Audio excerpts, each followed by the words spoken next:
కేంద్ర ప్రభుత్వం మోడీ ఇస్తున్నాడు, కిషన్ రెడ్డి గారు అడ్డం పడుతున్నారు అని ఇవన్నీ పనికిమాల రాజకీయాలు మాట్లాడుతూ ఉన్నారు కాంగ్రెస్. మోడీ గారు ఈ రాష్ట్రంలో 7 జవహర్ నవోదయ విద్యాలయాలు మనకు కేటాయించారు. ఈ మధ్య కేటాయించినాక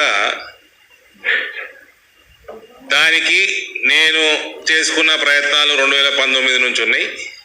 కాబట్టి ఈసారి వచ్చిన ఇన్స్టాల్మెంట్లో మధ్యలో కోవిడ్ వల్ల 2 సంవత్సరాలు లేట్ అయినాయి. ఆ తర్వాత ఇంకో సంవత్సరం కూడా కొత్త ఇన్స్టిట్యూషన్లు ఏది పెట్టకూడదు అని కేంద్ర ప్రభుత్వం నిర్ణయం ఉండే, కొత్త ఖర్చు ఏం పెట్టొద్దని. సో అవన్నీ అయిపోయినాక మళ్ళా స్టార్ట్ అయింది పని. ఆ 7 2 నా నియోజకవర్గంకి వచ్చినాయి. ఒకటి జగిత్యాల జిల్లాకు వచ్చింది, ఒకటి నిజామాబాద్ జిల్లాకు వచ్చింది. నేను పార్టీలు పక్కకు పెట్టి అందరు ఎమ్మెల్యేలతో మాట్లాడి బ్రదర్, జవహర్ నవోదయ విద్యాలయాలు బేసికల్గా రూరల్ బ్యాక్గ్రౌండ్ పిల్లల కోసం అది చేపడతారు.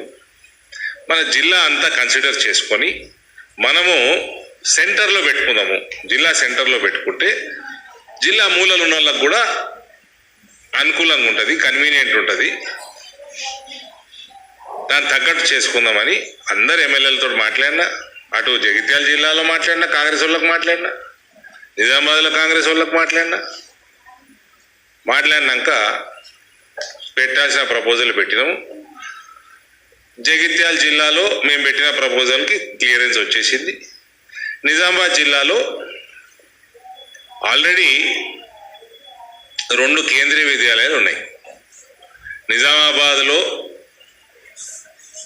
ఆల్రెడీ స్టార్ట్ అయిపోయింది, 2 సంవత్సరాల నుంచి నడుస్తూనే ఉన్నది. అది ఓన్ బిల్డింగ్లు ఉన్నాయి. బోధన్లో 2వ కేంద్రీయ విద్యాలయం ఉన్నది. దానికి కూడా కొత్త బిల్డింగు డబుల్ శాంక్షన్ చేయించినాము. బిల్డింగ్ కన్స్ట్రక్షన్ అయిపోయింది. ఈ జోన్లో అకాడమిక్ క్లాసెస్ కూడా స్టార్ట్ అవుతాయి కొత్త బిల్డింగ్లో.